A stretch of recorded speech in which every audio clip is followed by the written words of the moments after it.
Making money on YouTube is difficult. If it was easy, everyone would do it. And I know that sounds like a cliche, but in this case, it's just the truth. Not only is it difficult and requires a lot of skills to make good videos that people want to watch, but also pretty much every niche on this platform is already crowded with really good creators. So how does someone start from zero and build an audience? It's not an easy task. Today, I want to try to give you specific, actionable items that you can do to make your videos and your channel stand out against your competition. So first, before I get too far into it, I want to show you who I am and why I might be worth listening to. So I've shown this screen plenty of times. This is my primary YouTube channel. On this channel, I have just under 90 million views, 167,000 subscribers, and I've made $325,000 from AdSense. Now that $325,000 is probably about half of the money I've actually made if you count sponsorships, affiliates, and the value of all the products that have been sent to me. I know bragging about myself is really lame, but I feel like I have to do it because some people look at my subscriber count on this channel and think that I have not done the thing. And there's nothing more important than making sure that the person you're taking advice from has done the thing that you're trying to do. So if you like this kind of content, I put out tons of free content several times a week, teaching everything I know about how to make money on YouTube. If you're interested, subscribe to the channel, hit the like button. If you want to go further, you want to sign up for my mentorship, I'll become your best friend for 30 days and do everything I can to help you grow your channel. You can get more information on that at my website in the video description. But now let's get to the information you're here for. How do you stand out in a crowded niche? The number one thing, and this is going to sound kind of boring, but trust me, each of these tips gets better as we go along. The number one thing is identify the value that your channel provides to the viewer.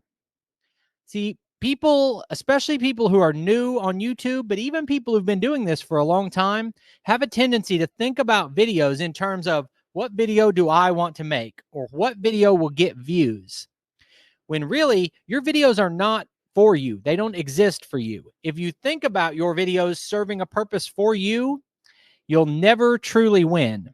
Your videos exist to provide value to the viewer. And if they're not providing value to the viewer, it doesn't matter how good your titles and thumbnails are. Eventually, the viewers will vote with their viewership and you won't get views anymore. People are busy. The viewer is just like you. They've got a family, they've got kids, they've got a job, they're working overtime, they got to pick up groceries, they got to go by the bank, whatever it is. Everybody's busy. And then there are a million different streaming platforms on the TV. There are tons of different apps. You can scroll Facebook or TikTok. You can watch YouTube videos from a million different niches. Why would someone, out of everything in the world that they could possibly do, stop and watch your YouTube videos? If you really think about it, we're all pretty arrogant to say that people around the world are going to take their time to watch me. If I expect that to happen, then I need to make sure that my videos focus on helping the person who's watching. Now, there are lots of ways you can provide value to the viewer. I mean, if you're a funny person, being funny is value. Someone can be having a bad day, you make them laugh, you are providing real value. But we're not all stand-up comedians. So how can you provide value? Well, I don't even know who I'm talking to because I don't know who's going to watch this video. But I can promise you there are things about you that your audience would find interesting. There are 8 billion people in this world, and some of those people share common interests with you, and you have experiences that would be helpful to some of those people. And then each of us has a different energy that we operate with. And sometimes when you meet someone, you just click, and sometimes you don't. So the way I talk, the way I present information, and the way I make videos is automatically going to be annoying to some people, and they will never want to watch. Then there will be other people who have a similar energy to mine, and they will like whatever I do. And then there's people in the middle. Your job is to find your group of people who are interested in what you're teaching, and then provide value to them over and over and over again until They feel like they know you and they feel like they owe you. So that's the first thing. It's mindset. It's focusing on the value your video provides to the viewer. I've said it about 8 times. Might be worth saying one more. Provide value to the viewer. So now let's think about, how can I provide value to the viewer? Well, we'll take an example off my channel. How to cut down a tree. That's a video I made 2 days ago. Cutting down trees is really dangerous. If you do it wrong, it might be the last thing you do. So teaching people how to do it safely is value to the viewer. Now, I've spent the last several years learning how to cut down trees and learning what to do and what not to do. So for me, I can provide value by teaching that. And I have a lot of popular videos about cutting down trees, even though that's not what my channel is about. But each time I do it, I need a different spin. I can't make the same video each time. So let's take a look at some of these. So I went to my channel and I did a search for tree. Here at the top, felling a dangerous leaning tree. Bore cut before the face cut. So we're talking about a dangerous tree and it's a leaning tree. And I'm showing how to do a bore cut first. Now that is a unique tree felling technique that sounds interesting on some level. And it's got 2 million views. Now, how did I decide to make that video? Well, I was scrolling through YouTube as someone who cuts down trees, and I saw that videos about cutting down a leaning tree had a lot of views. I said, I should make a video like that.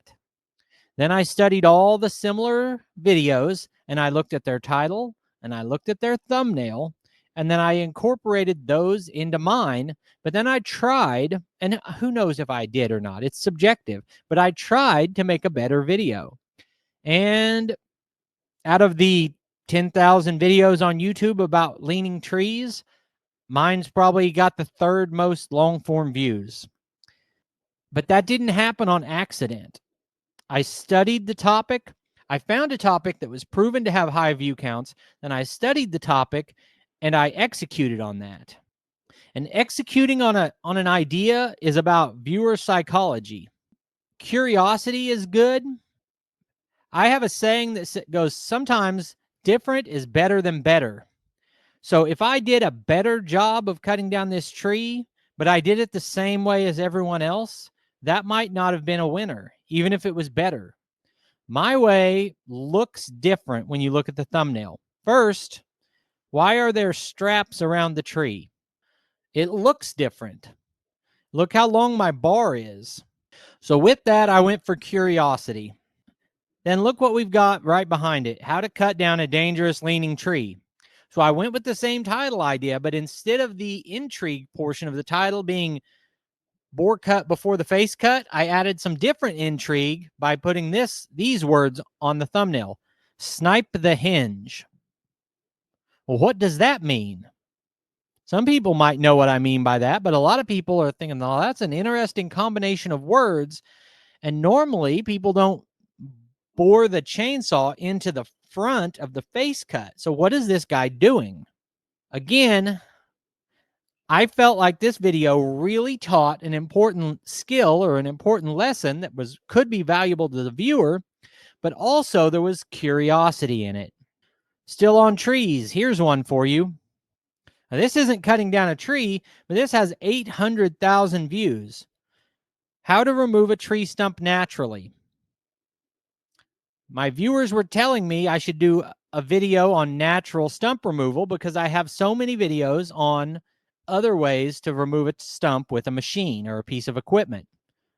They said all you have to do is pour nitrogen fertilizer on it, or all you have to do is put salt on it and the deer will eat it, or all you have to do is this. So people were leaving that comment for me. So I searched how to remove a tree stump naturally. And guess what I found? Videos with 1 million views. And in those 1 million view videos, the person making the video never did a follow-up to show if it worked. I said, man, if I did the same thing and did a follow-up, I will win. And this video The first one in that series has 800,000 views. And when you look at these videos, like this one with 1 million views, that video has made over $13,000 off one video. So here, I'm teaching a skill, and when the video starts, the first words out of my mouth is, I'm going to teach you how to cut down a dangerous leaning tree. This next video, 126,000 views. How to buck a tree without pinching your bar. I've got words on the thumbnail, not 100 words, but 2, compression and tension. Any suspended piece of wood has a compression side and a tension side. Some people know that, some people don't. The people who don't know that are now curious. That video did 126,000 views.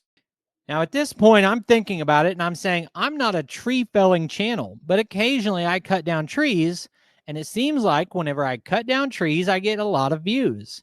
So I need to continue making that content, even though it's not my dead center on topic content. I'm a tractor channel and an equipment review channel primarily, but these tree felling videos do well.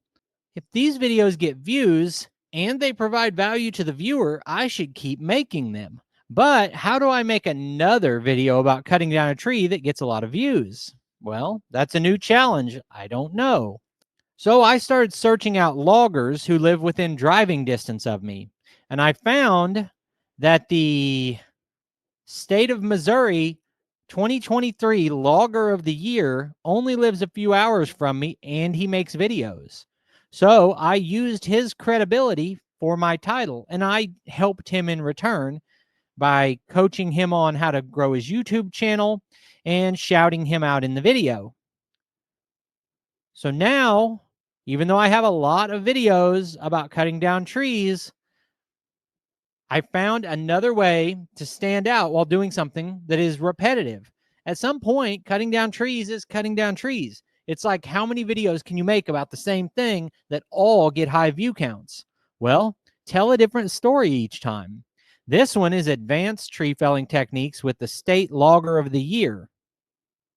And that video is a number 1 out of 10.